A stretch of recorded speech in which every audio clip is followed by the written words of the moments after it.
3 on WBES Charleston, 95 The Sports Fox. The opinions expressed on the Brandon Lowe Show do not represent the values of Bristol Broadcasting Company. WBS Charleston, West Virginia, a Bristol Broadcasting Company station. Right, let's turn it up. Woo. Let's get weird, buddy. Let's get weird. Mike Patton. Well, he was 15. He's a good player. The officials were struggling mightily. I mean, they can't count to 3. I've been following Cam Newton ever since he played for the Ohio State Buckeyes, my #1 college football team. We got our kicked today. No basket! No basket! No basket! Hoyas win! Hoyas win! Hoyas win! You got Jared Porter in the middle of the field talking everybody. Then when somebody say something to him, he don't even supposed to be on the field. Are you ready? Good evening, everybody, and welcome to the biggest show in sports. This isn't Fart Talk Radio today.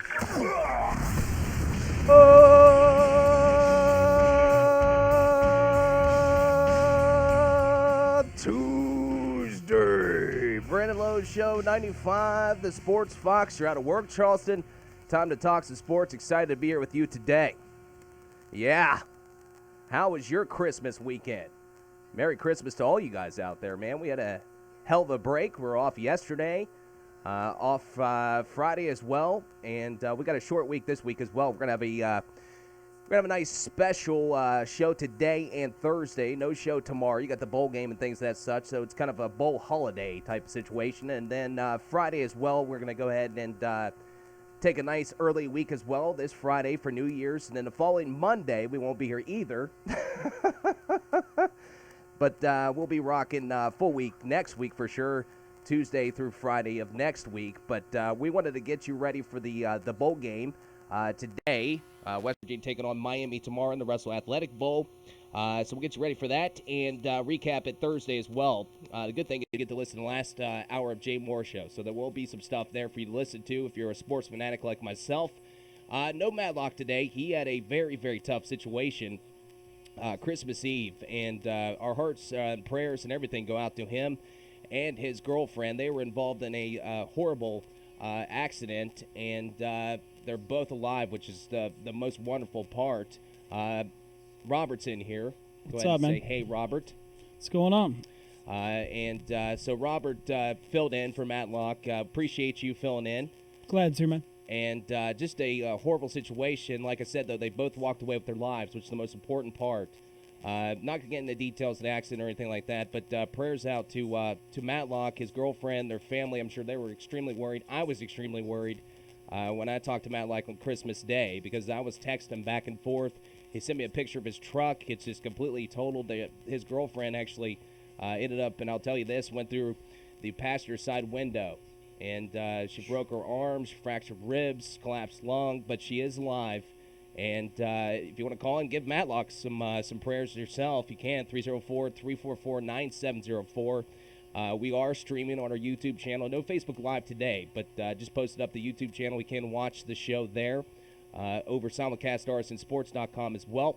And we got 2 guests today on the show to get you ready for this big bowl game. Number 5, Pat White will join us at 5:15. Excited to have him on the show. Also, Matt Welch from DK Pittsburgh Sports at 5:30. He'll also come on. He's down there in Orlando, kind of going through the media process there. We'll get his remarks and things and situation, what's going on down in Orlando. And Dana Holgerson met with the media today, and Matt was there. Actually heard Matt ask a question. I was like, that's Matt Welch, man. Going to have him on today. Aren't we important? Yeah. I mean, I'm here. Come on. How was your Christmas, Robert? It was good. My daughter's 5, and so, I mean, like your son, when they're young like that, Christmas is still magic. So, I mean, it was fun. She had a good time. You are right, man. And my son woke me up. I got lucky. He woke me up at 8 o'clock. He didn't wake me up as early as last year. Nice. Last year we woke up probably about 5:30. But he was super pumped. My daughter, who's 2 years old now, turned 2 years old this month. She was super excited too. She said Santa all the time. Santa Nice. Claus. Start saying Santa Claus. So yeah, she was pumped. Next year she'll really know what's going on. Right. But she knew that there were gifts there. All she knows is wrapping paper and new toys. Right. So. Yeah. The funny thing about my daughter, though, is everything she opens, she wants to, like, once she unwraps them, she wants to get the toys out of the box. Oh. Like, she wants to get the toy out right now. And I'm like, honey, there's more toys to come. More stuff. But, she's 2. She wants to play with it right now. Right. But, yeah, and Zeke, he's at that age where it's like, okay, unwrap, this is cool, let's unwrap the next one. Right. He goes back to the toys to see what he got. Yeah, Kaylee's getting there. She used to be Kaylee's my daughter, sorry. Yeah. That's okay. She used to be like yours, where it was unwrap it and then do everything with that toy and then move on. Right. Now she's just all about the wrapping paper, and I'm pretty sure she's hoping there's some chocolate in there most of the time. Yeah, my son, man. The sugar thing. What's up with kids coming out and it's just automatically want sugar all the time. Like, that's what they want all the time. It's like, shoot. How are you born to love chocolate? Is I that would amazing? eat sugar all the time. I'm 31 years old. All right, plenty of stuff, like I said, to get to. Guest Pat White at 5:15. We're going to have Matt Welch from DK Pittsburgh Sports at 5:30, getting you ready for that Russell Athletic Bowl against Miami, 5:30 tomorrow on ESPN. We'll have some NBA stuff, a feel-good story today. Of course, it's the holidays. Recap a nice feel-good story over the holidays with Carmela Anthony. However, let's get weird news. But for right now, let's go ahead, Robert, go over there and hit our breaking news bed there.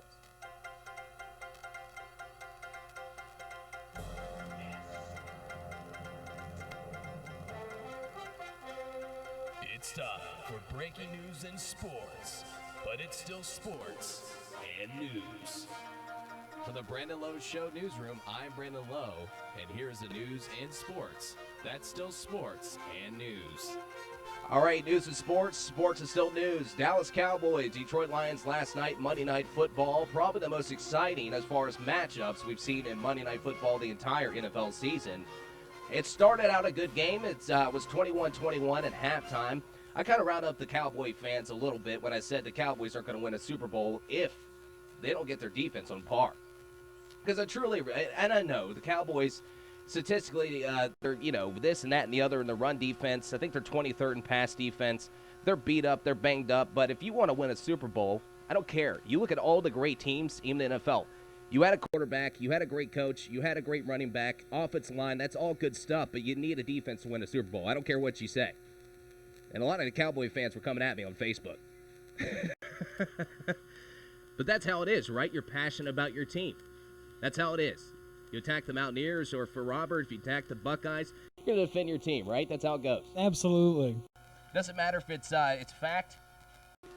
Doesn't have to be fiction. true. You're just going to defend yourself anyway. Just make up something terrible about the other guy. Now, the Cowboys, really not playing for much. They already have the number 1 seed locked down. Home field advantage is locked down. They won their division, so they're ready to go with the playoffs. Winning the game last night, 42-21. The Lions are just on a downfall. I mean, they were 9-4 December 11th. After beating the Bears, they were 9-4, controlling their own destiny. They still are at this point. All they need to do is win against the Green Bay Packers next weekend. Now, the Packers are playing some hot football right now, folks. The Packers look like they were out of the playoff picture from the very beginning. But Aaron Rodgers has come on very strong. That's the last team we want to see if you're trying to get in the playoffs and win the division. But the Cowboys, I'm not sure. I'm not sold on their defense. Now, Ezekiel Elliott's amazing. He had 80 yards last night, 12 carries, 2 touchdowns. Needs 178 yards to break Eric Dickerson's record. Now, he's only got 1 game to do it, folks, and I don't think he's going to play much in the last week of the season. Against an Eagles team that has nothing to gain other than be a spoiler. And a spoiler, I mean, win a ball game. Cowboys are already locked up, so that's the thing, too. You look over to Jerry Jones, right? And last night, they had the game wrapped up. And Dak Prescott was still taking snaps. By the way, Dak Prescott, impressive, right? Robert, I told you about him for the very first game. I said, you got to watch out for that Dak Prescott kid. Well, we were standing outside here one day, and you basically told me 2 or 3 weeks in that he's going to take Tony Romo's job and keep it. Yep. And he basically has. Yes. That job is now Dak Prescott's. Tony Romo is no longer the starting quarterback for the Cowboys. For now. Unless something happens to Prescott and Romo has to go in. Yeah, now, Jerry Jones said, too, that you may see Tony Romo at some point during the season. I thought maybe last night you might get to see Romo take some snaps because you're up by 3 touchdowns. You got 11 minutes left in the fourth quarter. But he didn't take any snaps. But no. Now you know what that is. And now, he's coming back and saying, because I don't like the circumstances it would come under, which would be injury for Jones. He told ESPN that. You know why? Because he's protecting Romo, because Romo, regardless if he plays or not, he's valuable to the Cowboys. Because you need a healthy Romo if you're going to do a trade proposal with another team. You need a healthy Romo. You're not going to get anything in the trade. So whether he's healthy or not, you need Romo to be healthy. Now, we got to wait and see if something happens. Hopefully not. In that Eagles game, something may happen to Dak Prescott if they're not careful. So the Cowboys got to be careful with that as well. I'll get some of this other stuff later on the show, but we need to take a break. Oh.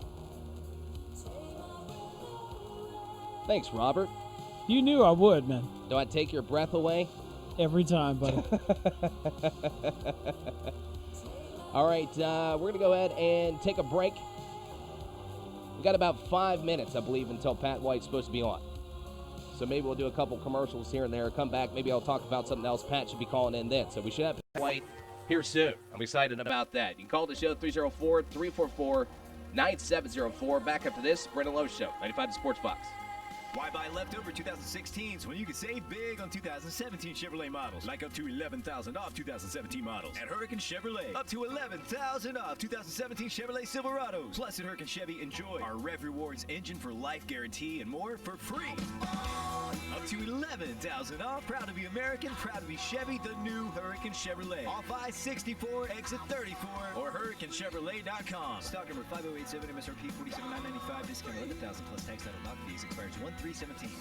Jim Rome, only on CBS Sports Radio. How bad was it with Jeff Fisher? They fired the guy on a Monday before a Thursday game, and only a little over a week after it was announced that he had been given a 2-year extension. It's the right call, especially after that beatdown the Falcons laid on them in their half-empty stadium, which culminated in their star running back saying that they run a middle school offense. And Todd Gurley's right. They do. The Jim Rome Show, noon to 3 on 95 The Sports Fox.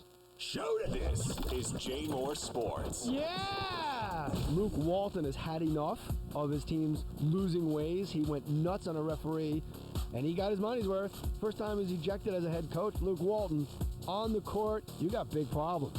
And the league now has fined him $15,000. And good. Maybe this will wake this team of 22-year-olds up, because they stink right now. J Moore Sports. Afternoons at 3 on 95 The Sports Fox. This is the Dan Patrick Show. I'd just like to say that y'all rock, man. Yeah, I was making sure Pete knew that we're not comfortable with you throwing the ball at the one. We didn't like it. I'm sure Pete loved that. From now on, he's probably going to say, hey, Richard, we're going to throw it at the 3. Is that okay? Not the 1, but it's a 3-yard line. Okay. At what point do you get to the status where it allows you to interject on the sidelines to the head coach? Dan Patrick. Mornings 9 to noon on 95 The Sports Fox. The Ben Maller Show. I know I can't do it like Ben do it. Ben Maller. A lot of fanfare about Adrian Peterson. He comes back, the conquering hero. How did that go? Don't ask. Peterson's return, he's the definition of a falling star. He's a total non-performer. Peterson will still have a job in the NFL next year. If he wants, there are plenty of teams that have Florence Nightingale syndrome. The Ben Maller Show. Overnights on 95 The Sports Fox. Follow the show on Twitter at WBES Brandon Lowe. You can also listen to The Brandon Lowe Show on your TuneIn app or at 95thesportsfox.com. Now, back to The Brandon Lowe Show on 95 The Sports Fox. All right, welcome back. Brandon Lowe Show, 95 The Sports Fox. Take us on the go at 95thesportsfox.com. TuneIn app at Simulcast Arts and Sports.com. You can call the show 304-344-9704. Waiting for Pat White to call in, so once he calls in, we'll put him on the air, and I think that might be him now. I want to give a shout-out, though, to my buddy Eric Bogus, who's listening out there. What's up, brother? How you doing, man? Thanks for listening to the show, brother. Top 25 basketball tonight. Look out for this. Number 14, Wisconsin versus Rutgers. Big Ten matchup at 7 o'clock. Also, bowl games. Holiday Bowl at San Diego. We got Minnesota versus Washington State at 7 p.m. It should be a good one, too. Cactus Bowl in Phoenix. Boise State versus Baylor at 10:15. That should be a good one, folks. Watch that one for sure. All right, let's bring on our guest, number 5. Pat White. What's up, Mr. Pat White? What's going on? Is this Brandon I'm talking to? Yes, sir. What's up, brother? It's your show, huh? I better be talking to you. Yeah, man. Appeared on your show a couple of times, Pat White Podcast, which is always a yeah. pleasure. Oh, yeah. We appreciate you coming on and dropping them gems, giving us that knowledge. Mr. Statistics himself. What's life been like for you after football? Life has been, I guess any athlete trying to figure out the next move, the next step, trying to make my next move my best move. So, I've had some ups, but more than anything, I've been blessed. That's good, man. That's good. I want to talk about this. I don't know if a lot of listeners remember, but in high school, you excelled at two sports. You had football and baseball, and you had schools wanting you, multiple schools across the country with football. You also had some professional baseball franchises also looking at you to play some professional baseball. What ultimately led to you choosing WVU to play football over baseball? I think my level of maturity and baseball didn't offer me $1 million, so I said I'm going to college. If you really want to know the truth. I like the honesty, man. That's what we like on this show. Oh, yeah. That's what it boiled down to. Have you ever thought about going back and maybe trying out like Tebow did, play some professional baseball? I actually did with the Kansas City Royals, I think back in 2013. Yeah. I was in their instructional league, we were in Surprise, Arizona for about a month and a half. It was about 6 months after I was cut from the Dolphins, so I was still a little bummed over that. I went out and I actually succeeded. I was 2 for 6, all-star numbers, had a stolen base, caught every ball that came to the outfield, but at the end, I was just not in a good place, and I thank the Royals for giving me that opportunity to come and not only compete, but show myself that I could still do it, even though I didn't do it very long. That's good stuff, man. It took a while. Probably the first week, every ball I threw from the outfield dribbled into the infield, just because I was used to throwing the football and not throwing the baseball. And then my roommate, Christian Cologne, who's probably still with the Royals organization, actually he got a ring not too long ago when they won. Was it 2 years ago? Yeah. He sat me down and he was like, bro, just lay down in the bed and flip the ball with your wrist. Just all wrist action. So I sat there and I did that for the next 2 weeks, and before you knew it, they were ready to put me on the big leagues. That's kind of exaggerating, but I got better. Good stuff, man. You were up at Senior Day this year for the Baylor game. You guys did your show up there at Smith Saloon, and I saw you were wearing that Skylar Howard jersey as well. Take us back to your Senior Day, because I remember watching on TV. There was snow everywhere. They even put the number 5 in the middle of the field. There was a whiteout in the crowd. Take us through your Senior Day. That must have been like a dreamlike scenario for you. It was surreal. The good Lord, the universe, whatever you want to call it, blessed us with a whiteout. Not only for me, but the rest of the guys that put in the hard work for 5 years. Because there were a lot of us that redshirted my freshman year. And I think it was about 8 to 10 of us that graduated together that stuck it out and finished together. So it was a blessing to go through the years with those guys, see them grow, and it's even more of a blessing to still have those relationships and still be in communication with a lot of the guys that I came in with and I graduated with. Speaking of Skylar Howard, 1980 as a starter, a lot of people either love Howard or they have a lot of negative things to say about Howard. Now, I'm a Skylar guy all the way. You play the position. I want to get your take on what you think of Skylar Howard. He's a competitor. You can tell he loves to compete. You can tell he cares. He wants to be great. I mean, there's only one Michael Jordan. There's only one Michael Jackson. There's only one Muhammad Ali. But he puts in the work. He puts in the effort, and I appreciate what he gave us for, was it 2 years, 3 years that he was here? Yeah. I love him. I before he actually got the starting job, he and I went and sat down, and grabbed a bite to eat, and he just wanted to talk to me about what it was like to be a starting quarterback. And I guess I gave him some pretty encouraging words because he went in there and he did an excellent job. Look, they were 10-2 this year. We were 10-2 playing in the Fiesta Bowl. So I commend my Mountaineers from Skylar Howard to the backup kicker. I mean, they all competed. So, I mean, it was fun to watch, sometimes frustrating, but I enjoyed the entire season. I want to get your take also on the bowl game tomorrow, Russell Athletic Bowl against Miami, an old Big East foe. I think we haven't played them since 2002 now, I believe. Something like that, 2003, I'm sorry. I want to get your thoughts on this matchup. I mean, what do you think of this game? I think it'll be an exciting game. It's bringing back a lot of old memories. It's been a while since we played the Hurricane. But I think we'll be ready.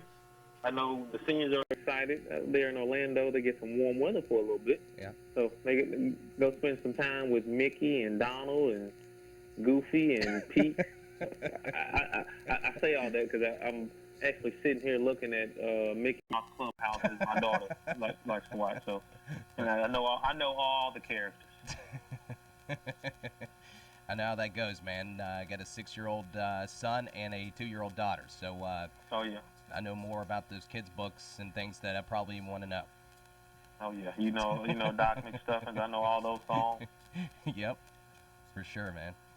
I want you to give the listeners your favorite bowl game moment. I know you've had a lot of them, and you've played in a lot of big bowl games. But what's your favorite off the top of your head? Your favorite bowl game moment where you're just like, damn, that was awesome.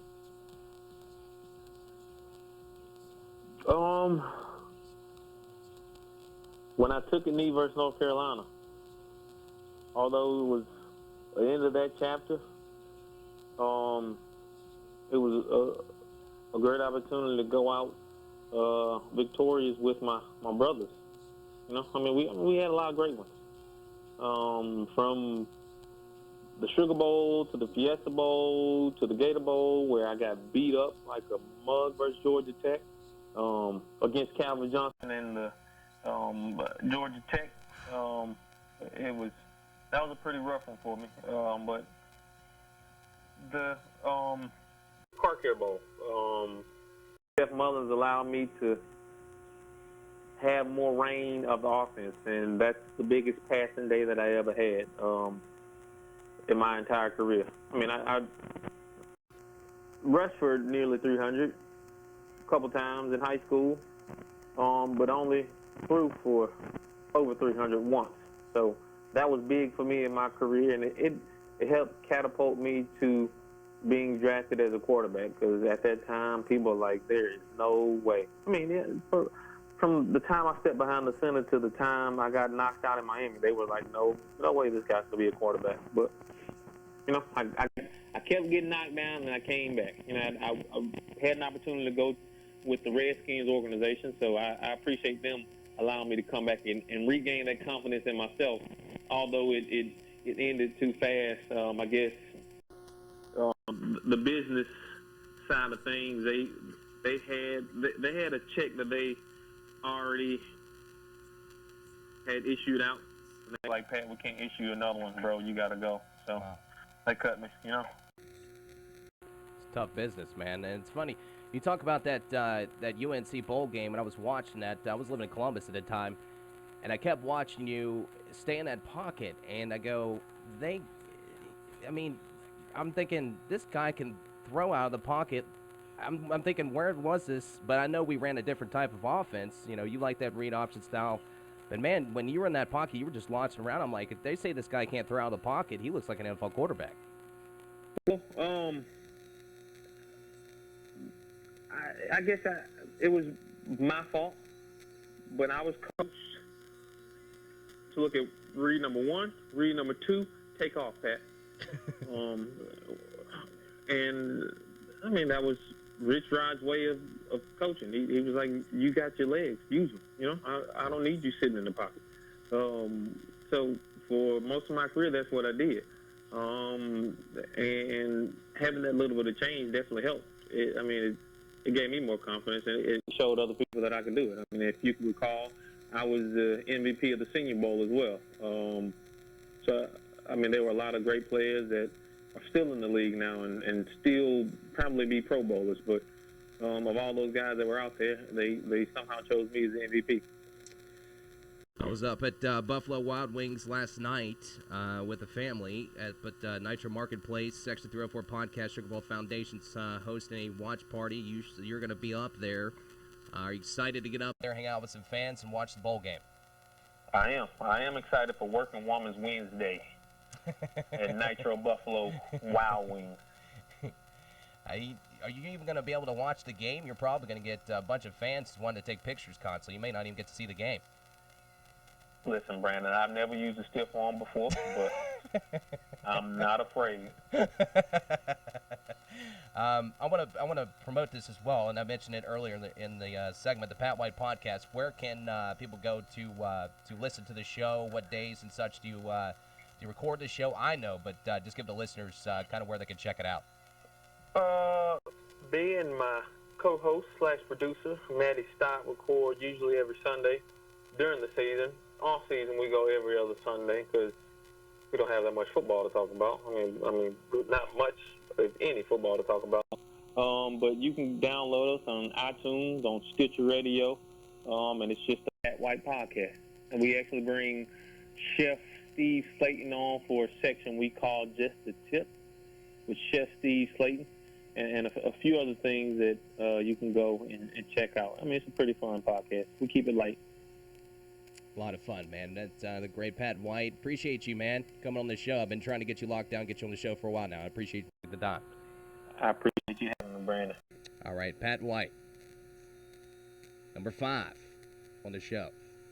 Man, fun times. It's good to get the perspective of a player. It's funny, you ask him about his favorite bowl moment, his bowl game moment. And you think of all the great bowl games that Pat White's played in. The Fiesta Bowl, the Sugar Bowl when he was a freshman. And we were up 28-0 going into that second quarter. It was like the end of the first quarter, up 28-0. You had a freshman, Steve Slayton, a freshman, Pat White. Owen Smith just kind of came into his own. I mean, and he talks about taking that knee in his final bowl game. That's just a special moment. It's great stuff. I love having that. Share those moments with listeners. Great stuff. All right, let's take a break. When we come back, we will have Matt Welch, DK Pittsburgh Sports. He'll call in nice. Love some Bon Jovi, man. Come on. He'll be calling us from Orlando. He's down there covering the Russell Athletic Bowl, Mountaineers, and the Hurricanes is what Pat White called them, Miami. Love it. You call the show 304-344-9704. Back after the short break. Brandon Lowe Show, 95 The Sports Fox.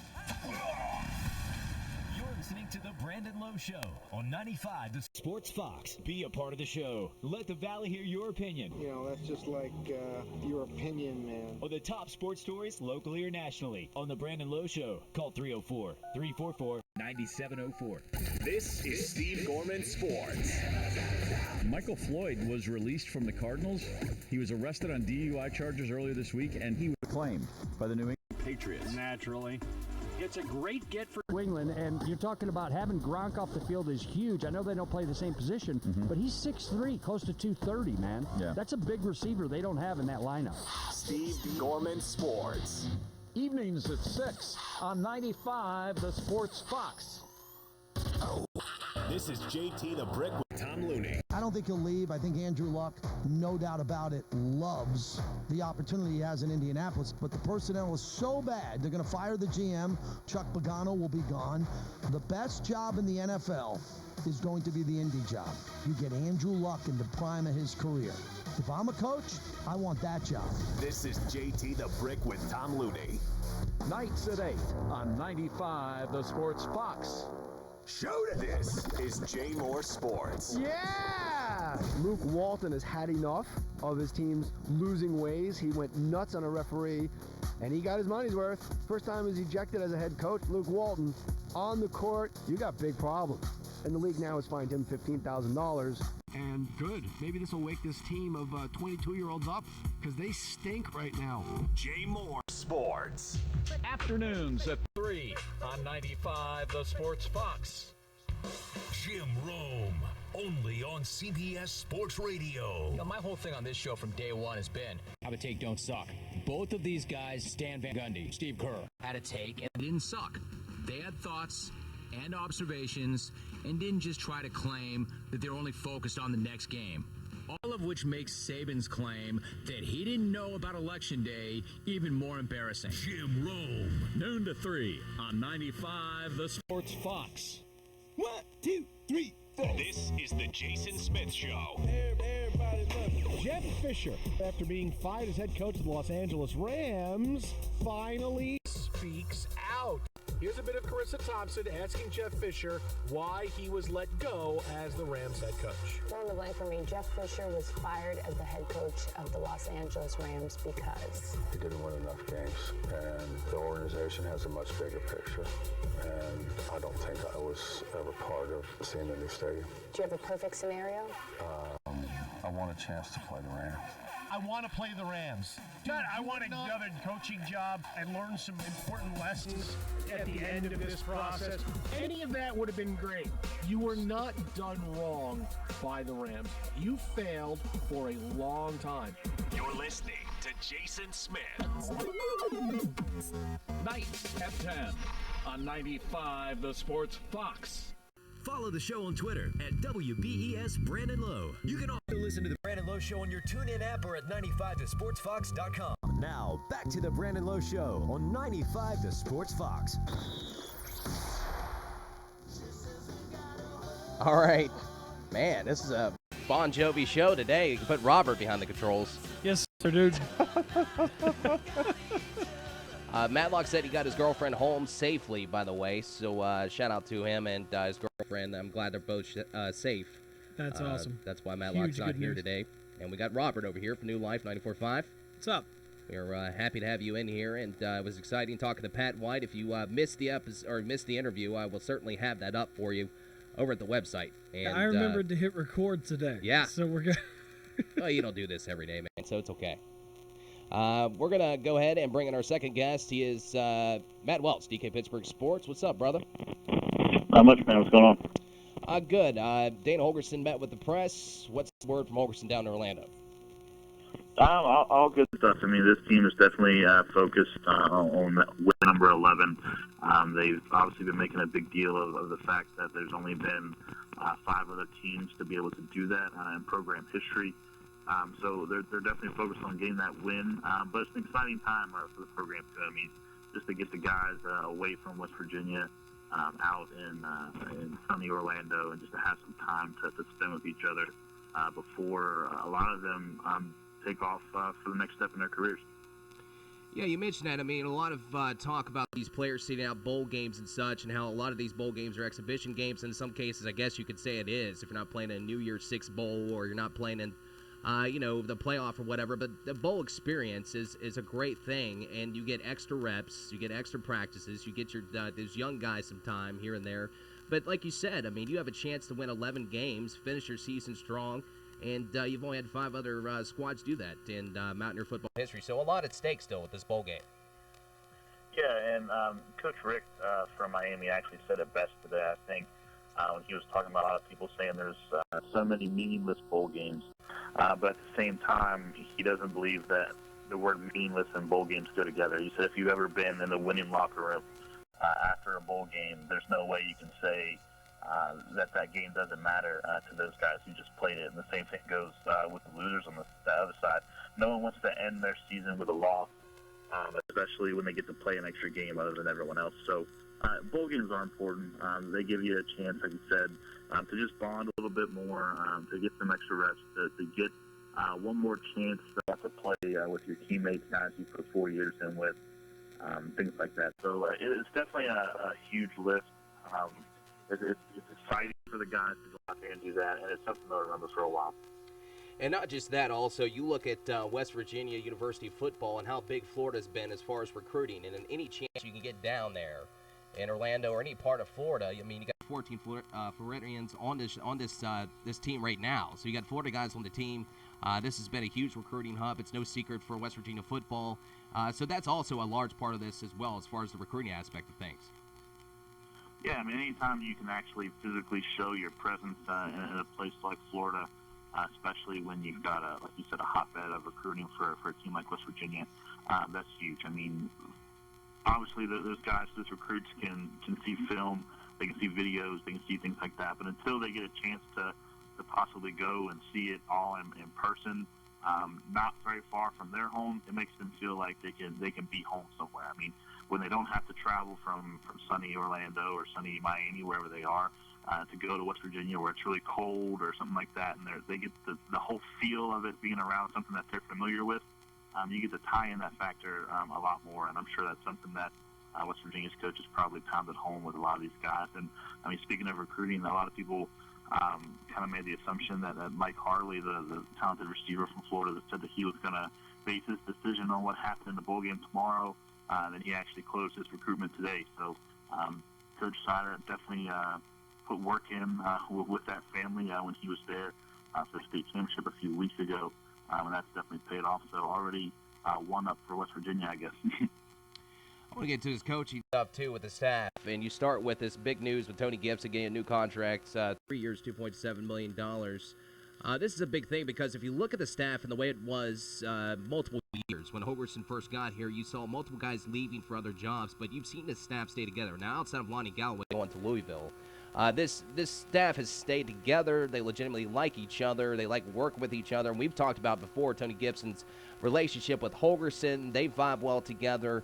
But this is just big, big stuff for WVU to see this defense continue to get better and better, to get better kids in there as far as recruiting, and to solidify a consistent staff and making sure Tony Gibson stays in Morgantown. Yeah, the biggest thing I think with this staff is I think every single person on it they're all huge motivators. I mean, they're guys that you want to go play for. They're guys that build great relationships.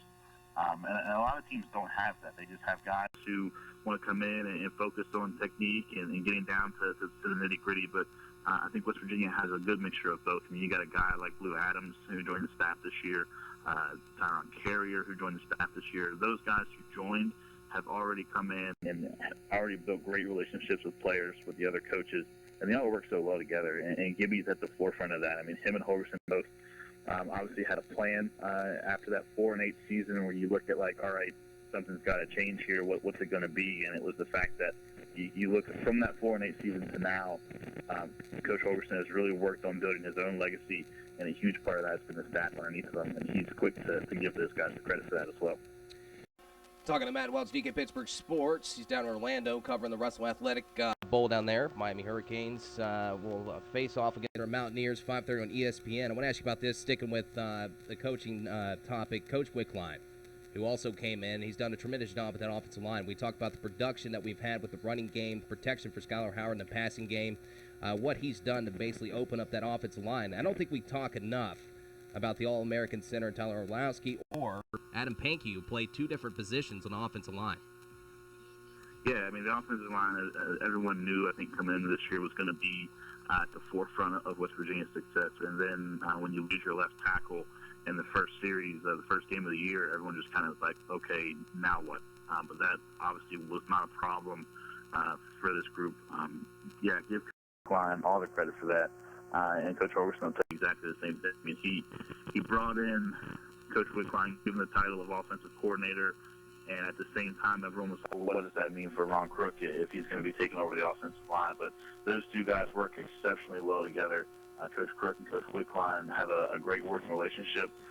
They kind of hashed that out when he first got here, and have done a tremendous job with those guys. And those guys have obviously vastly improved. They were supposed to be already the strongest group, strongest position group of this team, which is saying a lot when you look at some of the athletes on this team. They definitely proved that to be true this year.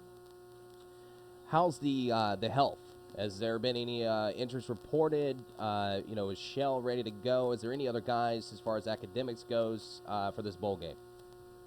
As far as I know, everyone is in good health. No injuries were talked about today or over the weekend. And actually, there were no academic casualties as well, which I thought was a huge thing. Hoverson credited a new academic advisor on the staff. I think it was Brittany Odell, for getting those guys ready and keeping them up. He said the team GPA was actually the highest it's been here, if you can believe that. It was a whopping 2.53, I think is what it was.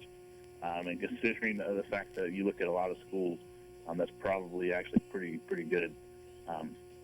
So yeah, everything looks like it's good to roll. I'm excited to see those guys who bounce back from injury, like Kazir White, Russell Shell, Justin Crawford for that matter, just to see how they come out and handle the season finale. Did it get a little chippy at a charity event I hear about? I heard some WU players and some Hurricane players were kind of talking trash, so it should make for an interesting pregame situation on the field. Yeah, for those, the first thing I heard about actually when I landed in Orlando was that there was some chippiness going on, and I heard it was actually between a few players who are Florida natives, so already trying to defend the home turf, I guess, a little bit. But when I was brought up to both coaches today in their press conferences, they both kind of smiled it off and laughed a little bit. Both guys are expecting a lot of talk, a lot of chippiness, and as long as it doesn't affect the game in terms of getting flags for penalties and things like that. Both of them agreed that it was good for a game like this. You want to see those guys get their pumping and get up for a game like this. So as long as it doesn't negatively affect the game, then I think it should be good. Finally, I want to ask you about this, and I know Hogerson stressed this. Momentum going out of a bowl game is supposed to be win heading into the offseason, into the next season. And I know a lot of people are talking about projecting this Mountaineer team next year to be even better and possibly maybe a preseason top 10 team. Your thoughts on that? Yeah, anytime you end the season with a win, that motivates your guys to get in the gym, to keep their health up, keep their eating habits correct. When you lose, I mean, it might be a stereotype, but when you lose at anything, what's the first thing you want to do? You want to go home, you want to sit down, you want to pout about it, probably eat some cookies and cakes, things like that. I mean, these guys, once they get a win under their belt to end the season, I mean, that's exciting. These guys want to already look forward to the next year to get wins rolling again. A lot of guys are going to have a lot of opportunities next year, and I think ending the season with a win would be big for them. He's working hard in Orlando, getting us ready for that Russell Athletic Bowl. West Virginia Mountaineers, Miami Hurricanes tomorrow 5:30, ESPN. He is Matt Welch, DK Pittsburgh Sports. Mr. Welch, always a pleasure. Sounds good, guys. Always good coming on. All right, Matt Welch, DK Pittsburgh Sports.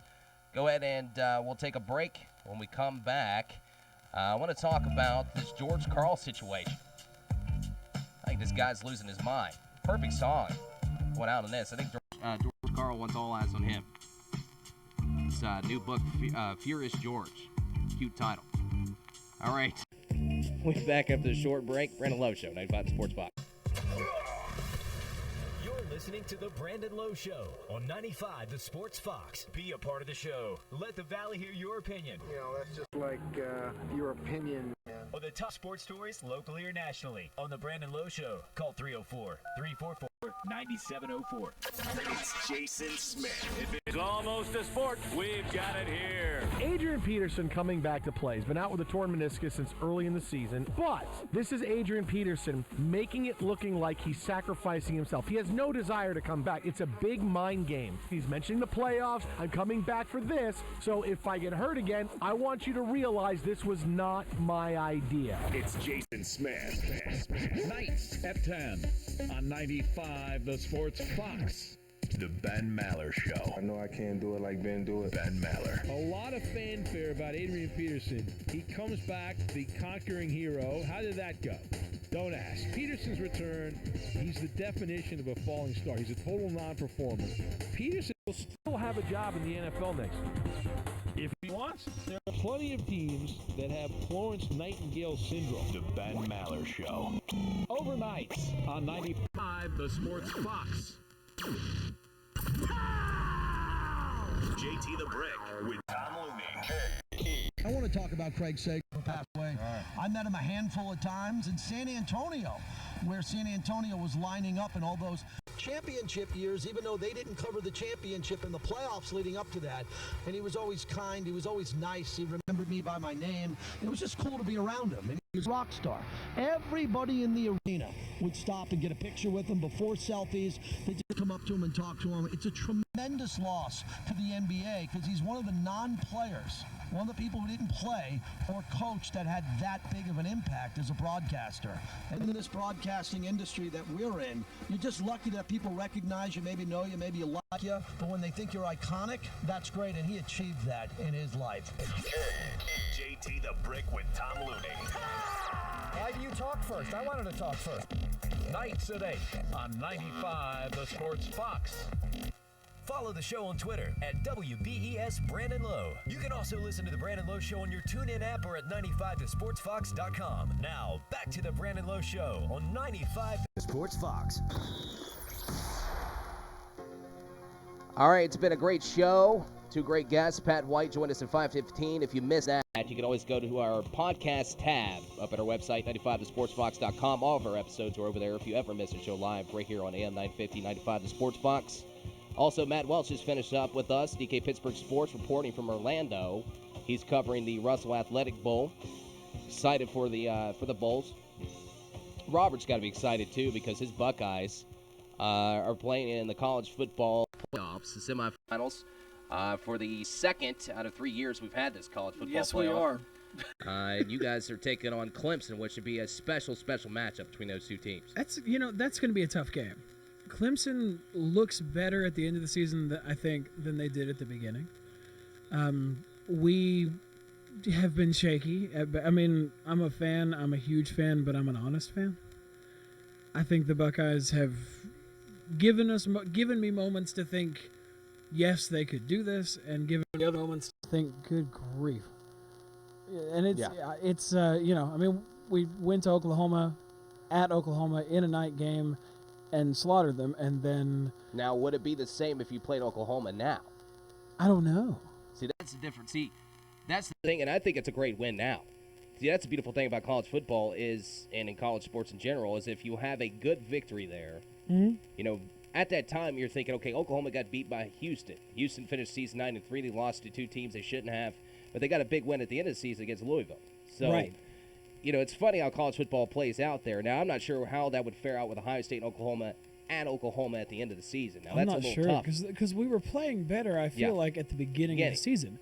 And if you flip-flop that, it's like, well, what if we had lost to – what if Penn State had been, like, week 2? Right. And we lost to Penn State by 3 points in week 2 and then finished with the same record and the same wins over the same teams in a different order. And Oklahoma had come closer to the end. Right. It would have been a stronger finish, and it may have affected that ranking, so we wouldn't be at number 4. Well, you had a great finish. Of course, you had Michigan at the end of the year, which for you, it was a nice, highly ranked matchup. First time since 2007 we've seen, or 2006, that we've seen that big of that high of a ranking between Michigan and Ohio State. It's been a long time. In 06, was it 1 and 2? Was yes. that? Yeah. Yeah, I 1 and 2 so. for a shot at the national championship, basically a spot in the national championship. Yeah. That's what it was. Yeah. Well, and this turned into a shot at the playoff, but then you've got the Penn State controversy because Penn State won the Big Ten, but they are nowhere to be found. But is Penn State a top 14? No. But a lot of people won't even follow that argument. They'll just say, well, they won the Big Ten, they should go in there.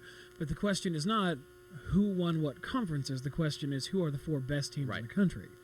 And I think the committee mostly got it right. I think the top 4 teams were correct. Now, outside the top 4, it's very questionable. I think they got the top 4 correct, and isn't that their job anyway? Get the top 4 teams correct. Right. Get that semifinal correct, and then see them playing out, and then you got your national championship. I think they did a good job.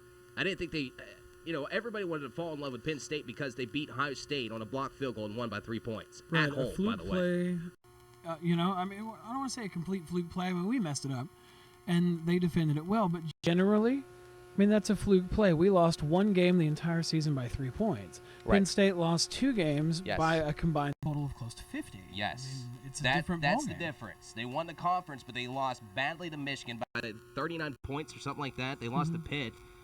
Pitt ended up having a nice finish to their season. They ended up in the top 25 in that final college football rankings, but those are still really bad losses. Now, the Michigan game wouldn't have been a bad loss if they lost by 10 points, but they still lost to Michigan. Ohio State didn't lose to Michigan. So, right.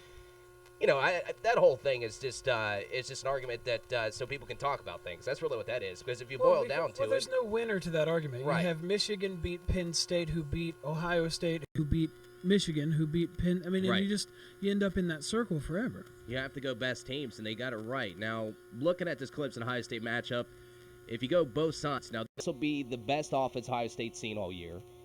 Without best a doubt. quarterback. Because I don't think Baker Mayfield's even in Deshaun Watson's league at all. I don't think no. he should have even been sitting next to him in New York, by the way. No, but Oklahoma probably was until then. Although, as much as it pains me to say it, I mean Michigan has been pretty strong. That's probably the best defense you've seen all year. That's the truth. Michigan was the best defense. Best offense you're going to see all year is Best Clemson. offense was probably Oklahoma. Yeah. It's going to be Clemson now. 'Cause that's going to be tough. Without a doubt. Now, on the other side, that's probably going to be one of the best defenses that Clemson's seen in the ACC. No, that probably is. Now, here's going to be the problem Ohio State in this. Can their wide receivers get open, and can they protect their quarterback? Because there's been a lot of games where J.T. Barrett either has to wait because he's waiting for his wide receivers to get open, so he's got to buy time. Right. But then the pocket collapses around him because the protection breaks down. Well, that's exactly. And a lot of people are like, well, gosh, Barrett is he's a ball hog. He runs with it all the time. I'm like, well, no. Do you see the line just break up around him? And then he doesn't have anything to do. It's either step back and take the loss or try to gain something out of it. And he happens to be quick enough to be able to convert that a lot of the time. But it's not a guarantee, and that line really needs to stand up because he would be a more effective quarterback and the team would be more effective, obviously, if the line would hold up and he could complete some passes. There's a reason why Clemson and Ohio State's only in 7. It's the better matchup between the two. Now, I think Washington's going to do a good job against Alabama, and I think that's a winnable game for Washington because if you look at that, too, now Alabama's a great team. There's no doubt. This is one of the best teams Nick Saban's They've sort of steamrolled everybody they've seen this year. But you got to think about how the SEC's been this year. If you really break it down, there's a lot of 4-loss teams. It's been not so great. Right. I mean... So how great are they? That's the question. Because now we're going to throw in a Washington team who has probably the best offense all around in the country. The question is kind of going to be, what does Alabama do with that West Coast thing? Right. Because it's not something they've seen all year. It's going to be the best offense they've ever seen all year. I'm really pulling for Washington, even if it means that if Ohio State wins, that Washington would get close and kind of beat us. I would just love to see. They don't have a national championship, right? They just got a Rose Bowl win. Right. And their last one was, 92? Mm-hmm. Rose Bowl? So, I'm kind of rooting, to be honest, and I don't have anything against Ohio State. No, I root for greatness. I love Mhm. Urban Meyer. I love the tradition of Ohio State. I live in Columbus.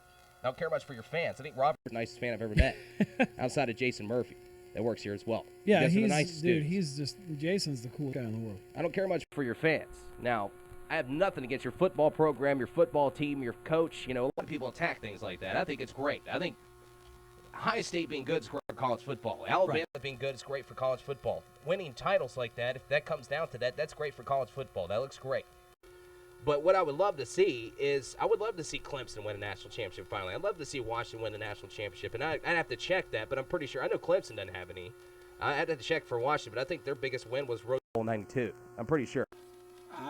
I'd have to look ahead of me there, but that sounds right. I know they don't have a national championship. Yeah, I think Rose Bowl 92. So, and I don't even know if that's correct. I'm guessing, but I think it's 92. I think it's. I know they won a Rose Bowl. I think that's the last time they had a big win because it's been a long time since Washington's had a program like this. It's the last time they've had a big win. It's the last time they've had a team as good as what they're fielding now. And, Coach Peterson's done a great job. He did a great job at Boise State, landing the job at Washington. He's continued that success over at Washington. I'd like to see at Washington or Clemson sneak up and win a national championship. I think all of us, even though we love seeing those blue blood programs win national titles because it's good for the sports, it brings relevance. But I think it's great to see underdogs win games as well. So, and we'll just keep going. Cool. It's 5:54. What we got? 6 minutes, Mhm. roughly 5, because I think we got about 30 seconds outside the intro. Let me just get through this real quick. My picks in this. Let's just do this real quick. I got picks. I got. I think Alabama wins, but I think it's gonna be a tough one. I don't think it's gonna be a roll through. Right. Because the more I break down this Washington team, because I think a lot of people don't watch Pac-12 football because it's on late. They got that Pac-12 after dark. You don't get to watch a lot of Pac-12 football. Well, in any of the regional stuff, we're not going to see it around here anyway. Right. So I think it's going to be a really good game between Washington and Alabama. I think Alabama still pulls it out. And I think Clemson, Ohio State, that's a tough one. But I'm going to go Clemson. Okay. In a close one. All right. Yeah. Very close one. Both are going to be very close. And I'm going to have Clemson and Alabama. And I think this is the year Clemson redeems itself from last year and wins the national title. Well, I'm going to pick the Buckeyes, but let me conditionalize that for a second. It's not because of my crazy fandom. I mean, I'm a fan. I mean, when you walk into my office, the first thing you see is the logo on the door. I mean, but I think that when you listen their to the Brandon best Lowe defense Show, you'll get all the facts, will be able to kind of stop their sometimes offense. I'm a little bad at last names. 1985. Gotcha. It moved on me. We had a ghost over there. Yes, we do. But, no, I totally agree with you. I think it's going to be great. How many minutes we got left? 4. Okay, 4 minutes. I think it's going to be great, man. You go on Ohio State, you go on, what do you pick? I'm going Ohio State, but it's close. And Okay. And then I'm going to go Alabama on the other one. I would love to see Washington get it, but I have a feeling the Crimson Tide's a little much. Yeah, it's going to be pretty tough. I'd be surprised if Alabama doesn't win it, just because I think they have been the best team overall on all phases. But I've just kind of questioned how good the SEC really was. And I think some of these teams in the playoffs, I think it would be the best teams they've faced all year. Speaking of that, though, real quick, and we'll get to our Let's Get Weird news and stuff. College basketball rankings, AP Top 25. Got 3 teams out of the Big 12 sitting right there. I'm still going to kind of call it Top 15. You got Kansas at 3, Baylor at 4, West Virginia at 11. They haven't creeped in. They're still right outside that top 10. They'll start conference play the 30th, December 30th against Oklahoma State. So now everybody's done with their non-conference schedule. Now we're going to see where these teams are once they hit the conference schedule. Your Villanova's still at the top, UCLA at 2. You got Duke at 5, Louisville at 6, Gonzaga at 7, Kentucky at 8, North Carolina at 9, Creighton at 10. So that's your top 10. The playoffs right now in the NFL, the way it's looking, AFC, you got New England 1, Oakland 2, Pittsburgh Steelers 3, Houston Texans 4, Kansas City Chiefs 5, Miami Dolphins 6. How about the Dolphins getting in there? NFC so far, Dallas top seed, Atlanta Falcons 2, Seattle Seahawks 3, Green Bay Packers 4, New York Giants 5, Lions 6. And the hunt would be the Redskins. Buccaneers need a lot to happen. The Redskins do have a chance keeping their playoff hopes alive, but that's pretty much your playoff setups there. Feel-good story, Carmelo Anthony makes Christmas special for young Knicks fan with cancer. He bought him a car. Terrell Lara, a 17-year-old who suffers from cancer, gave the young Knicks fan and his family a Christmas gift, a brand-new car. Both parents had to quit their jobs to try to help with medical expenses and things. And in the car, they've sold things to try to pay for medical expenses. So, Carmelo Anthony, bless you for doing something like that. It's great to see athletes give back, and it's Christmas. The Christmas spirit, so good to see that. All right, let's do our Let's Get Weird news. Let's get weird, buddy. Let's get weird. News. All right, the big guy was just having a look. Authorities in Wisconsin report a bear was ambling up to cars on State Highway 17, standing on his hind legs and peering into cars. 2-year-old Burn was captured by Wild Instincts, a nonprofit animal rehab center. The center says the 90-pound bear is about 2 years old. He'll be allowed to hibernate at Wild Instincts for the rest of the winter and will be evaluated in the spring. It sounds like something out of a Goodfellas. New York police are searching for 3 crooks who stole more than $1 million worth of furs from a store on Manhattan's upscale Madison Avenue. The ripoff occurred on Christmas Eve after one of the suspects threw a brick through the window of the Dennis Basso store. Owner Basso says the thieves made off with several Russian sable coats, some are valued as high as $200,000. There's your Let's Get Weird news. Wow, that's crazy stuff, man. Computer Blue. All right, man, this has been a great show, Robert. I appreciate you coming in, filling in for Matlock. Always Glad to, appreciate man. you on the show, man. You did a great job. Thank you, man. Glad to be here. And wishing him well and speak